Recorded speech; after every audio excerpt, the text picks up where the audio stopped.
Hi, and welcome to my virtual table. I'm Jude Knight, and I tell stories set in history, romances with determined heroines, heroes with the sense to appreciate them, and villains you'll love to loathe. Today I'm offering you the chance to purchase signed copies of my books, and also the books of the Blue Stocking Bells. I've included a link to my Amazon page which lists all the books that are on my Google form. These are also available in electronic form from most e-retailers, and 2 of them are free as e-books. Today I'm featuring the Blue Stocking Bells' latest release, less than 24 hours old. It's the collected 2015 edition of the Teatime Tattler. What do the Blue Stocking Bells' historical romance characters do when they're not entertaining readers in our books? Turn to the popular Regency gossip rag, the Teatime Tattler, to find out. In the collected 2015 editions of the Teatime Tattler, these best-selling and award-winning historical romance writers bring you a collection of short stories, interviews, cameos, backstories, and scandals, all vignettes connected one way or another to the novels and novellas that you know and love, illuminating our characters in ways you cannot find in any of our books. The story I'm about to read appears only in the Teatime Tattler, and therefore is collected in the 2015 editions. It happens after the events in the novella Prisoners of Wyvern Castle, and 5 months before the beginning of my current work in progress, Embracing Prudence. Storm-tossed lovers. "The wind is dying," David said, as he came back into the room with an armful of wood clutched to his breast, and a basket depending off the arm with which he had opened the door. "They'll be able to cross from the mainland today." "I will be pleased to know that Lord and Lady Penworth are safe," said Mist, "but I will regret leaving this little sanctuary they made out of their prison." "I don't want to leave either," David said. He looked around the tower room that had been their refuge this last 2 nights, alone in a deserted castle on an abandoned island. It was very familiar to him now. At that table they had shared information and pieced together the plot that had ensnared 2 earls and would have cost David his life had Mist not come to the island on a mission of her own. At that window they had watched the boat carrying the last of the fleeing villains turn away from the shore where constables waited to arrest them, and lose the gamble when the storm overwhelmed them. On that sofa he had slept the first night, leaving the bed on the next floor to Mist, and on that rug in front of the fire they had made love for the first time yesterday afternoon, before repairing upstairs to that same bed. The thought heated his gaze as he placed the basket on the table, and Mist joined him to explore what his scavenging had produced for their meal. She blushed and lowered her eyes. He had not been her first, had not expected or wanted to be, but nor was she a wanton. Except at the appropriate moments, he amended, certain memories curving his lips. There would be time for another appropriate moment before their peace was invaded. And perhaps when they both returned to town. She was cutting the bread he found and threading it onto a toasting fork. Yes, eating first was a good idea. She was sitting on the rug now, the rich-coloured banyan she wore pooling around her. It was the Earl's, clearly, and far too big for her, swamping her lithe form. David spared a piece of cheese to grill and sat beside her, enjoying the way she cleared the robe from his way, so he could sit close enough for her to rest her head on his shoulder. Was she wearing anything beneath it? He rubbed his cheek against her hair, shifting slightly to ease the reaction the thought provoked. Mist's thoughts, though, were on food. Toast, cheese and apples. A feast, David. He loved the sound of his name on her lips. He had told her last night, after she called out "Shadow" at the height of her passion. The name she had known him by these last 3 years was not enough with her, though it had sufficed in the past with others. Those who served the crown in this half-world of lies had code names to protect their identities. But he wanted Miss to know him, though he was not yet ready to think about why.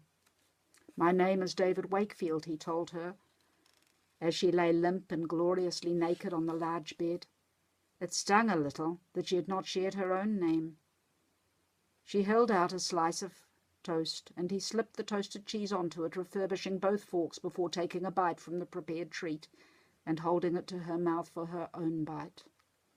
"I used to make cheese and toast with my half-brother," he told her. "Little scamp. He would come sneaking up to my rooms all hours of the night with half a loaf of bread and some cheese that he had jammed out of a kitchen maid." "You are the eldest then, David?" "I was the oldest at the castle," David temporized. "Only God knew how many byblows the Duke of Haverford had or what ages they were. Certainly his Grace neither knew nor cared.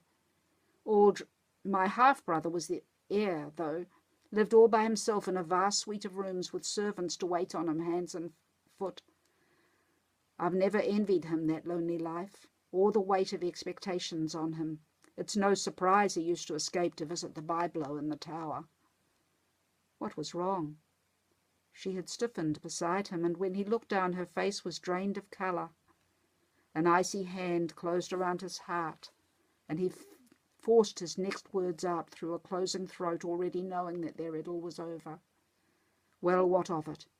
He'd been rejected before for the circumstances of his birth and had survived.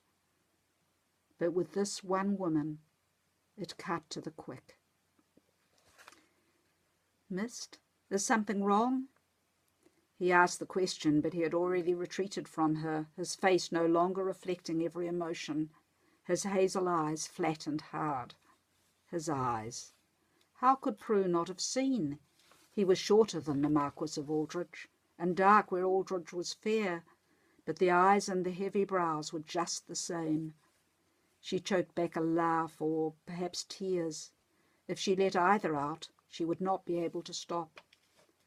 "Nothing," she managed to say. For 7 years she had practiced imposing calm, hiding her reactions and feelings under a facade of pleasant interest. She could pretend nothing was wrong. Aldridge's brother. She had been seduced twice, and both times by sons of the Duke of Haverford. No, that was unfair. Aldridge had seduced her certainly, though she still blamed herself for falling for his blandishments. She had been young and lonely, but she knew better. She should have known his honeyed words had not presaged marriage. But David had not seduced. She had chosen to give herself to him. They had chosen one another. She had admired him these 3 years, had worked with him many times, trusted him more than any other man on the face of the earth. What would he say if she told him that his younger, privileged brother had been her first and until yesterday her only lover? "If you are sure, Mist." His voice was cold, and he had pulled away, was standing to tidy up the remains of their breakfast. How he longed to hear him say her name, her real name, not the code name that was all he knew. She had been going to tell him this morning, should have told him last night. But at the time he was scolding her for risk-taking, teasing more than scolding. He had started with the risk she had courted, rescuing him and the Earl and Countess, and then reprised a dozen other incidents from their shared cases. How could she tell him that her father had named her Prudence? And as for her surname, Virtue, she was naked when he told her his name, naked and rosy from their 3rd bout of love-making. She flushed at the thought, then paled again as he reached a hand towards her. He would not want to touch her if he knew all. If he knew she was a rejected conquest of the man they called the Merry Marquis. He would know her for the harlot her sisters called her. "I should dress," she said, pretending she did not see the hurt in the eyes so like the remembered eyes of her first lover. "Go, then." She flinched at his sudden shout. He moderated his volume, but not his angry tone. "You're not the first to bed the bastard and then reject him. I thought you were different, but I should have known." No, he didn't understand. Prue opened her mouth, but the words would not come, and the tears were threatening to spill. Instead, she fled. She would explain later. But by the time she had composed herself, he had gone down to the wharf to meet the boat from the mainland, and he left for London almost as soon as they landed on the other side of the Channel. Clearly their night together had not meant as much to him as it had to her. Lord and Lady Penworth would have loaded her with rewards, but all she would accept was the hire of a post-chaise so she could report the success of her mission.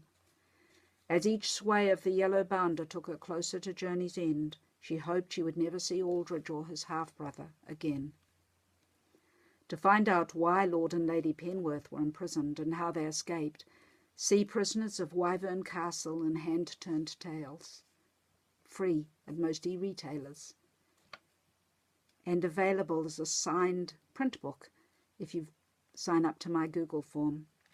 To read what happens next to David and Prue, wait for Embracing Prudence. It'll be out before the middle of the year. Thank you for joining me. Good night.